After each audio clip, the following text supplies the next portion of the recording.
This is the Inky Planner. It's a low distraction smart home display designed to give you exactly what you need to know before you walk out the door. With a single button press, you can flip between a 5-day dashboard, a deep dive into today's schedule, tomorrow's events, or even a digital photo frame. It works on a desk or mounted to a wall. And the best part is, you can build the whole thing yourself in just a few minutes. The idea behind the project is pretty simple. We already have shared calendars and weather apps and notifications on our phone, but most of that information is trapped behind lock screens and buried inside apps. You have to go looking for it. I wanted something that worked more like the family calendar hanging on a wall, except cleaner, automatic, and actually pleasant to look at. And because this is e-ink, it behaves very differently from a normal smart home display. It's not constantly glowing at you from across the room. It's not trying to pull your attention away from something else, and it doesn't feel like a tablet bolted to the wall. Most of the time, it just quietly exists in the background until you need it. Then you glance at it for 2 seconds, get the information you need, and move on with your day. My favorite part of the project is probably how flexible it ended up being. The main dashboard view gives you a 5-day overview of your schedule and weather, but you can also switch over to more detailed modes focused on today or tomorrow. There's even a photo frame mode if you just want it quietly rotating through pictures. And because there are physical buttons in the display, flipping between those views is really easy. The hardware itself is actually pretty simple. You need a Raspberry Pi 2WH.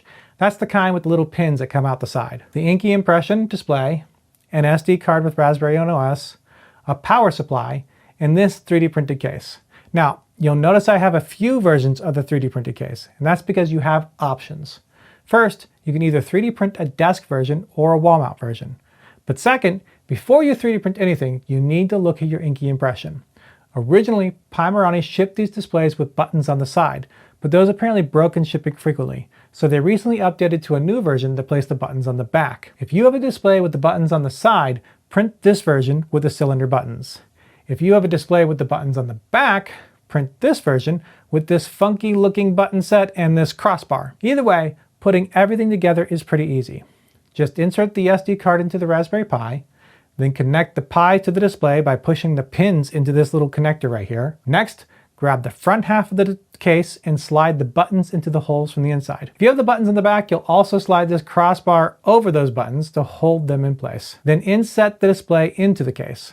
I find it works best if you angle the Inky's buttons down first so they connect to the case's buttons more easily. With the buttons on the back, just make sure everything lines up correctly before moving on. You may even want to give things a test push. Once the display is in place, take these 2 blocks and just place them at the bottom of the display in the case. They're there to help hold everything in place. Take the back, whether that's the wall or desk mount, and slide the power cord through this hole, and then plug it into the Pi. Then, the back just snaps into place with the friction fit. Easy. I've made the 3D print files available online for free in all of its variations. Once everything is assembled, setup isn't that hard either. All the code is available on GitHub, and I put together a full instructable with step-by-step directions in case you want a more detailed walkthrough of the process. Most of the setup is handled automatically through a script, so you don't have to manually configure everything yourself. And once it is running, a lot of the behavior can actually be customized directly through a browser. The end of the setup script will even tell you the URL to use. You can add new photos to the gallery, change weather preferences like your location or snow thresholds, add new calendars, and more, all without having to dig into code. I tried to take this a step beyond my previous projects, so you can even change the language on this. And of course, you can change whether it's imperial or metric for the weather.